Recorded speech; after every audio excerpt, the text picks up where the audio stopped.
Apa yang membuat sebuah klub besar tetap bertahan di puncak? Apakah trofi yang tak henti berdatangan? Ataukah kemampuan untuk terus beradaptasi, membaca zaman, dan menyesuaikan arah langkahnya? Bagi Liverpool, jawabannya mungkin adalah keduanya. Klub ini tidak dibangun dari uang tak terbatas, melainkan dari prinsip dan ketelitian. Selama bertahun-tahun, mereka menjadikan efisiensi sebagai identitas. Mereka memilih untuk berpikir panjang, bukan sekadar memuaskan hasrat sesaat. Bahkan saat klub-klub lain berlomba-lomba belanja besar, Liverpool tetap tenang, terutama di masa sulit seperti pandemi COVID-19. Kala itu, mereka begitu hemat, sangat berhati-hati dalam setiap pengeluaran. Tidak ada pembelian spektakuler. Bahkan kebutuhan mendesak di lini belakang saat krisis cedera pun disikapi dengan cara yang sangat sederhana.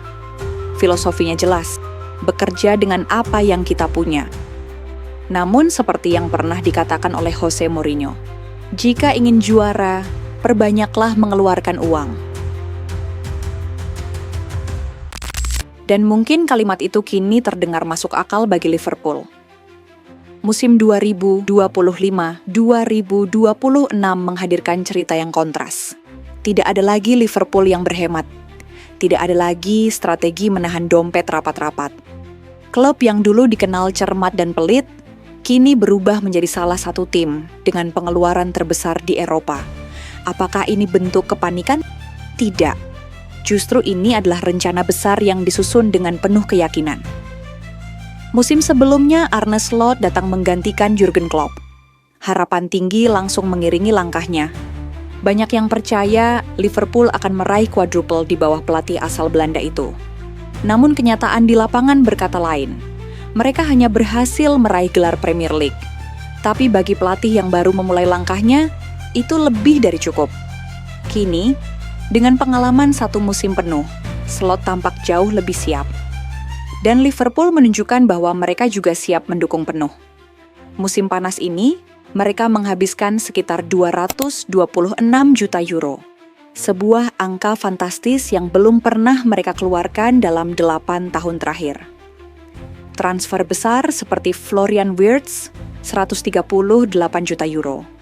Milos Kerkez, 47 juta euro. Jeremy Frimpong, 40 juta euro. Hingga Freddie Woodman, 2 juta euro. Menjadi bukti bahwa The Reds sedang membangun sesuatu yang lebih besar dari sekadar proyek jangka pendek. Mereka sedang merancang ulang wajah klub, bukan hanya untuk bertahan di Premier League, tetapi untuk kembali menguasai Eropa.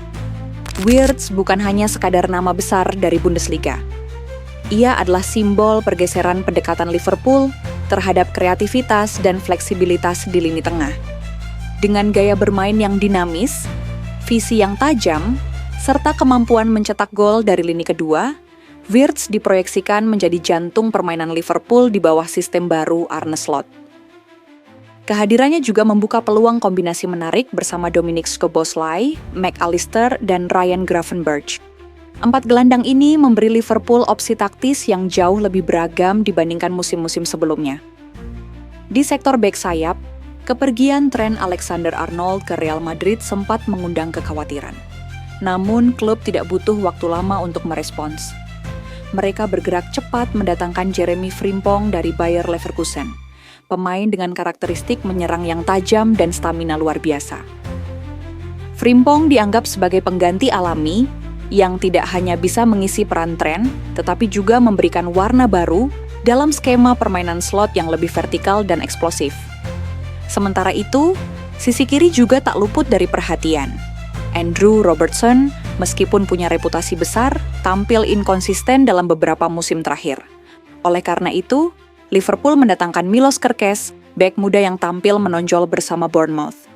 Kerkez dikenal memiliki kecepatan, agresivitas, dan kemampuan overlap yang kuat. Kualitas yang sesuai dengan kebutuhan sistem modern yang membutuhkan bek sayap aktif dalam menyerang dan bertahan. Terakhir, meskipun hanya sebagai pelapis, kehadiran Freddie Woodman sebagai kiper ketiga tetap penting. Dalam kompetisi yang padat, kedalaman skuad menjadi faktor kunci. Dan Liverpool tampaknya tidak ingin mengambil risiko, bahkan untuk posisi yang jarang tersorot sekalipun. Semua perekrutan ini disusun bukan asal-asalan. Tidak ada pembelian panik, tidak ada keputusan emosional. Setiap nama yang dibawa masuk mencerminkan rencana jangka panjang yang dirancang secara cermat. Liverpool tidak hanya ingin bertahan di Premier League, mereka ingin membangun tim yang mampu berbicara banyak di Liga Champions. Mereka sedang merancang ulang wajah klub. Sebuah Liverpool yang lebih modern, lebih fleksibel, dan lebih mematikan. Tidak heran jika publik kini menaruh ekspektasi yang sangat tinggi pada Liverpool. Dengan skuad yang begitu dalam dan berkualitas, gelar Premier League bukan lagi target utama, melainkan standar minimum. Fokus kini tertuju pada Eropa. Liga Champions bukan sekadar ambisi, tetapi sudah menjadi keharusan untuk klub dengan investasi sebesar ini. Lebih dari itu, atmosfer optimisme sudah terasa bahkan sebelum musim dimulai. Supporter di seluruh dunia tidak sabar menanti bagaimana racikan Arne Slot bekerja ketika semua kepingan baru ini disatukan.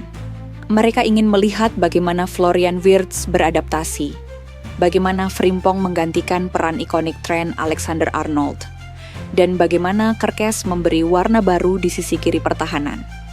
Para pengamat pun ikut bersuara.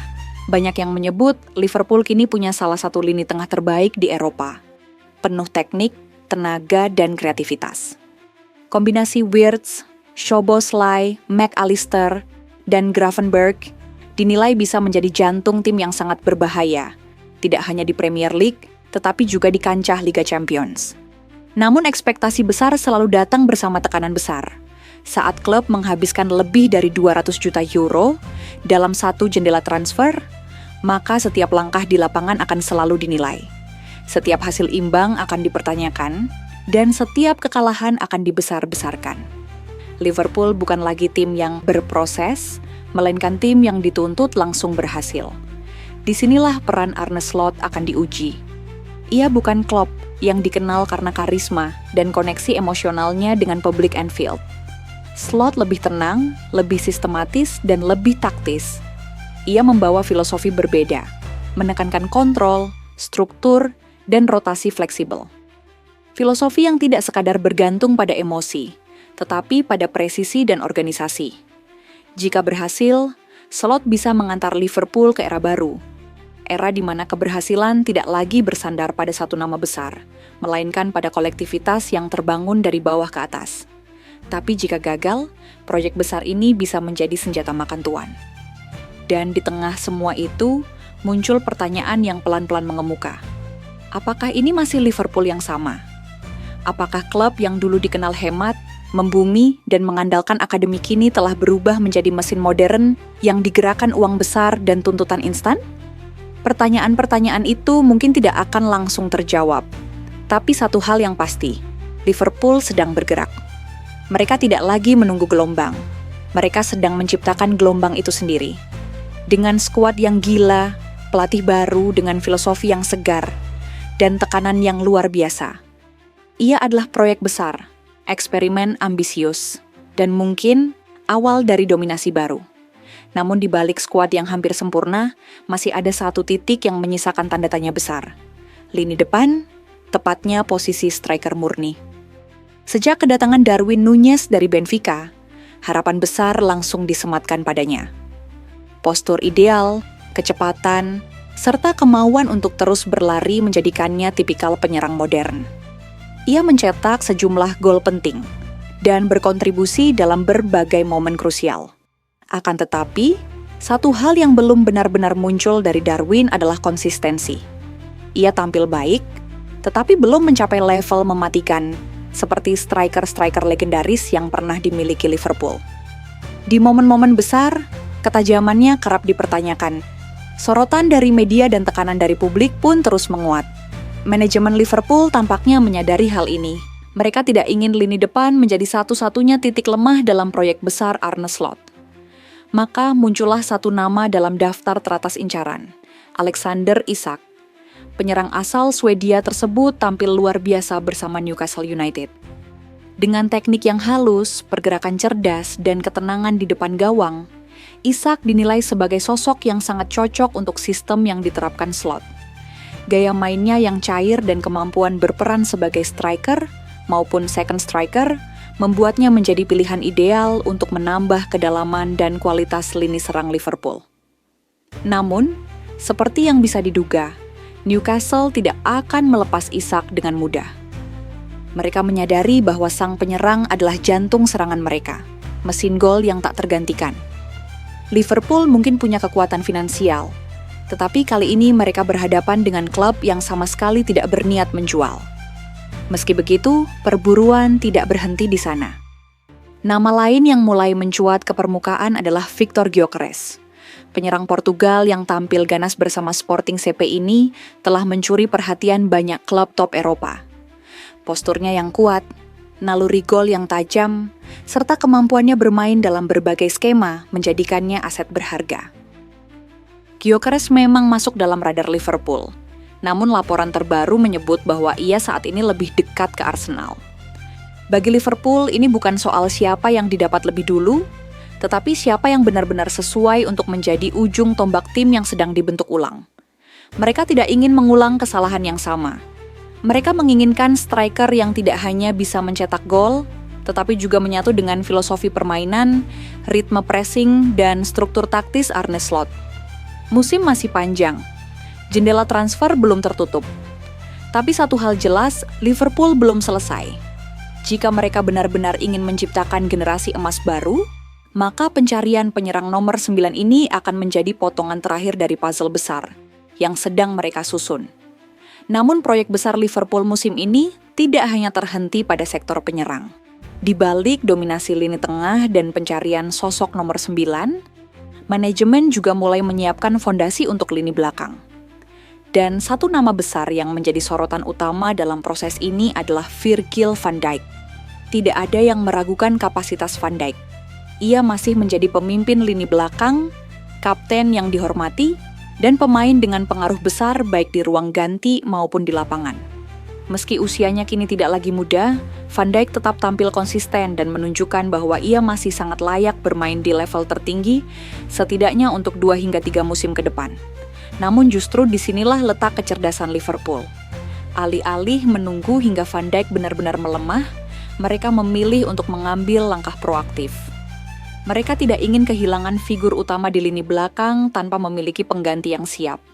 Maka proses regenerasi pun dimulai, dan satu nama yang kini sering disebut sebagai target utama adalah Marc Guehi, bek tengah andalan Crystal Palace. Guehi dinilai sebagai profil yang sangat ideal. Masih muda, kuat secara fisik, disiplin dalam bertahan, dan memiliki kualitas distribusi bola yang terus berkembang. Ia juga telah menembus skuad utama tim nasional Inggris, tanda bahwa ia bukan hanya sekadar talenta, melainkan pemain dengan level kompetitif tinggi. Bersama Ibrahima Konate, Guehi diproyeksikan menjadi duet masa depan Liverpool di jantung pertahanan. Liverpool sadar bahwa regenerasi tidak bisa dilakukan secara instan.